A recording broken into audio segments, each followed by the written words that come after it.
claro que eu não vou conseguir fazer aquilo que ele fez lá. É muito craque, ele é bom demais, mas fazendo um estudo, ele apresentou um cartaz para nós, ele falou da campanha da fraternidade, que teve início oficial em 1964, mas começou antes disso, começou em 61, através de alguns padres, quando os bispos estavam reunidos, os 3 padres do Nordeste resolveram começar com essa campanha. Só que no início essa campanha era só financeira, mas aí quando em 64, quando realmente deixou oficialmente, a igreja adotou, ela se tornou não só financeira, mas também espiritual. Ela quer ter o objetivo de atingir toda a comunidade brasileira, sabe, que começou aqui.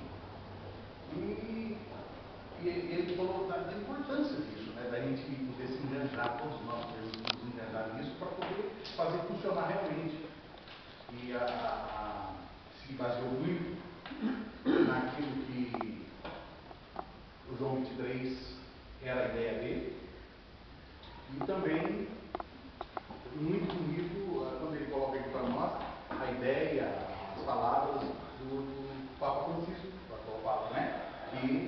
Mas ele falou para nós a respeito desse cartaz, então. Ele expressou bem para nós lá, como está nesse texto base da CNBB, e ele expôs para nós, então, o significado, o que quer dizer isso aqui. Quando olha para o quadro, nós podemos ver que aqui mostra a crueldade do tráfico humano.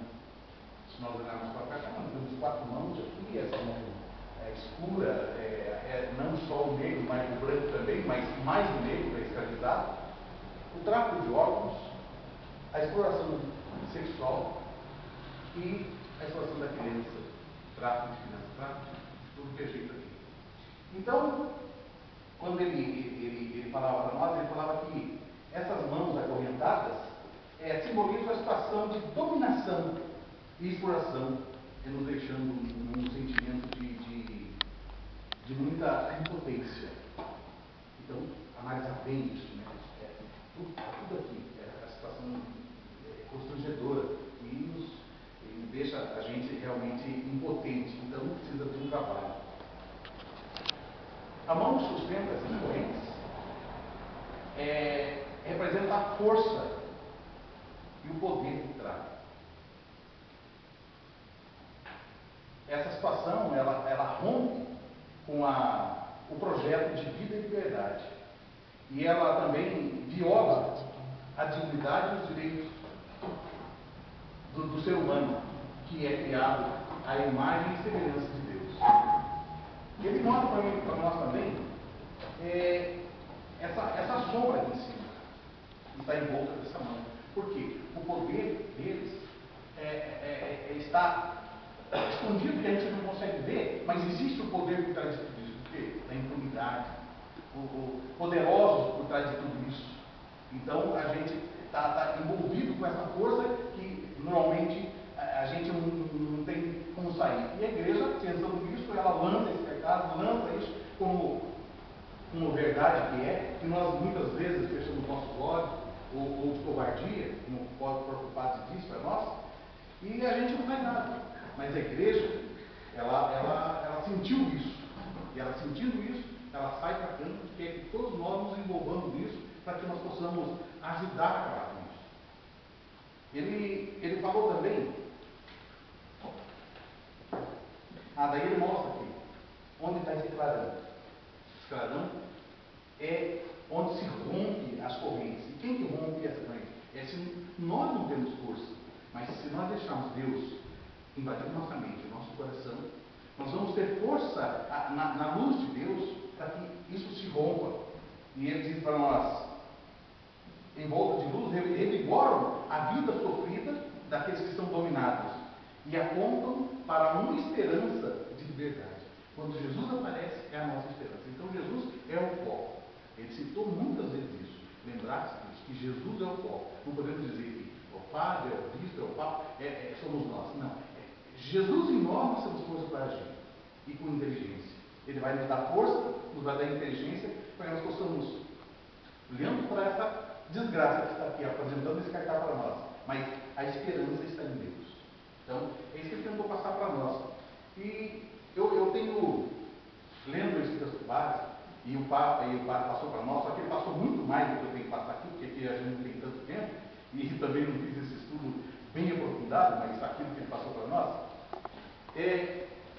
diz aqui nesse texto base que é muito bom, quem puder ler, quem quiser ler, leia, porque é interessantíssimo e muito bom, traz muita instrução para a gente. Nesse capítulo 3:3 aqui, o tráfico humano é uma ofensa à igreja do povo de Deus. Tem que prestar atenção nesse título, está dizendo: o tráfico humano é uma ofensa à igreja do povo de Deus. E diz assim para nós: a igreja é provocada a dar uma resposta de amor. Por meio dos discípulos missionários, as situações que atentam contra a dignidade dos pequeninos e insuscitados, a exemplo das vítimas do tráfico humano. O tráfico humano não é somente uma questão social. Olha, presta atenção nisso. O tráfico humano não é somente uma questão social, mas também eclesial e desafio pastoral.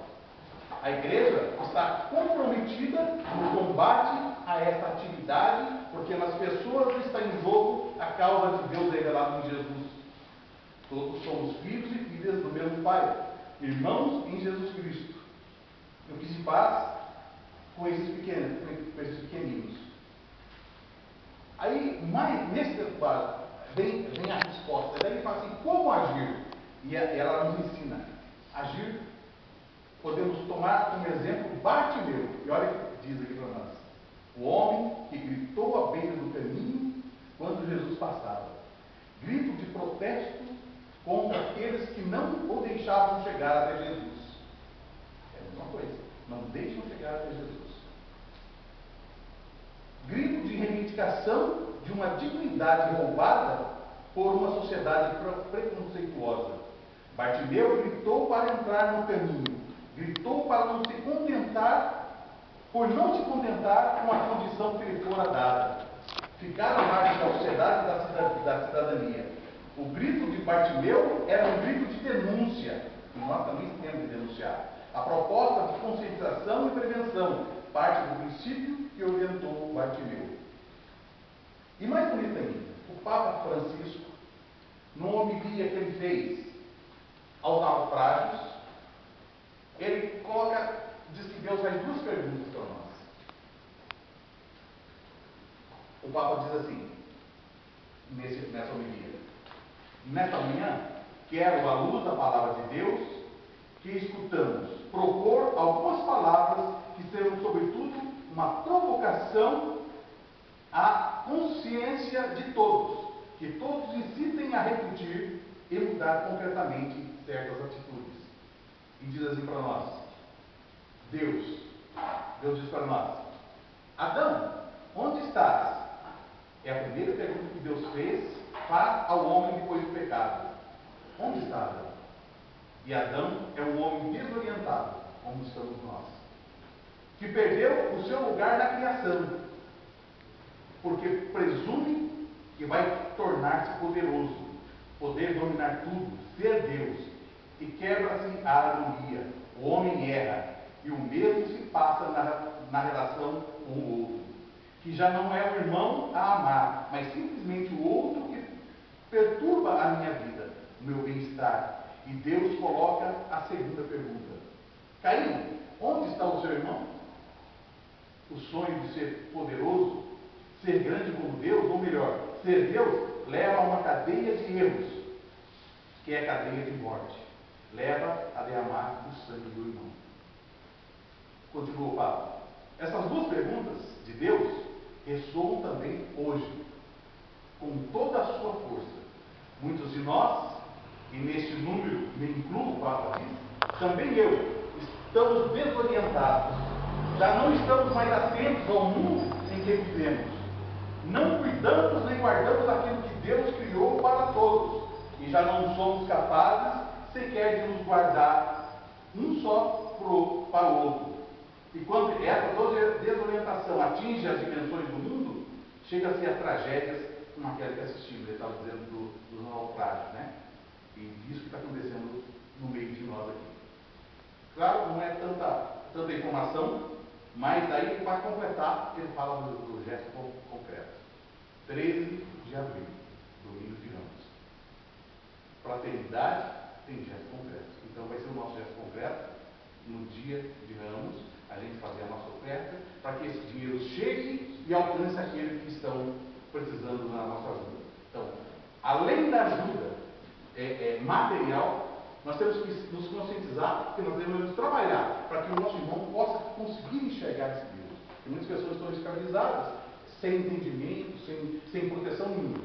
Então, nós temos que nos carregar de Deus, tomar essa água que Jesus nos dá, para que nós possamos ajudar esses que estão encarcerados, que estão sendo traficados, que estão sendo explorados pelo poder, mas que Deus rompe. Essa é a nossa esperança.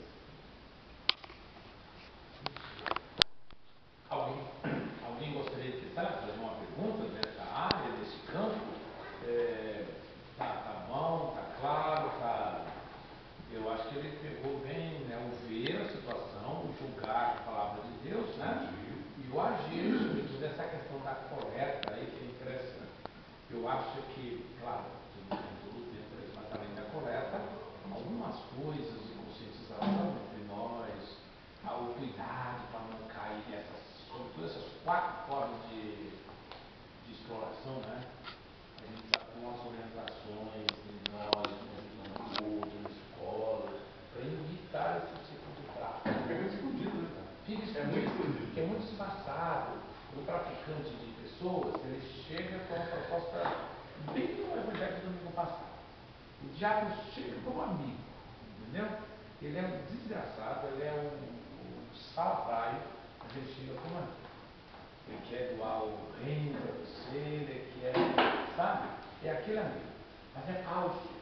Faz até o parente chegar para você para oferecer. Exato. Aí a pessoa está lá com um problema financeiro, te dou 300 reais, 300 mil pelo teu filho. Exato. Dá hábito. Dá hábito. O cara chega e faz uma proposta, você vai lá numa fazenda de Mato Grosso, você vai ganhar casa, você vai ganhar isso e aquilo, você vai ter o salário, umas propostas daquele outro, os caras dão uma pereba danada. Ele vai. Chega lá, tudo mentira, não tem dinheiro para voltar, a conta dele e tal. O jovem na idade de modelo, jogador de futebol, né? Exato. Se deixa envolvido pelas propostas, né? Exatamente. O sonho de ser atriz, o sonho de ser modelo. E aí, o traficante ele é especial, ele vai achar a hora do ponto fraco da pessoa. Ele chega na cidade, disfarçadamente, descobre quem está na pior e aí ele ataca. Então aqui a gente precisa juntar todo mundo e ficar esperto. Não é para criar terror. Todo mundo que é estranho é bandido. Não é isso não, por favor. Né? Mas fica esperto quando vier proposta assim, muito especial, né? Proposta muito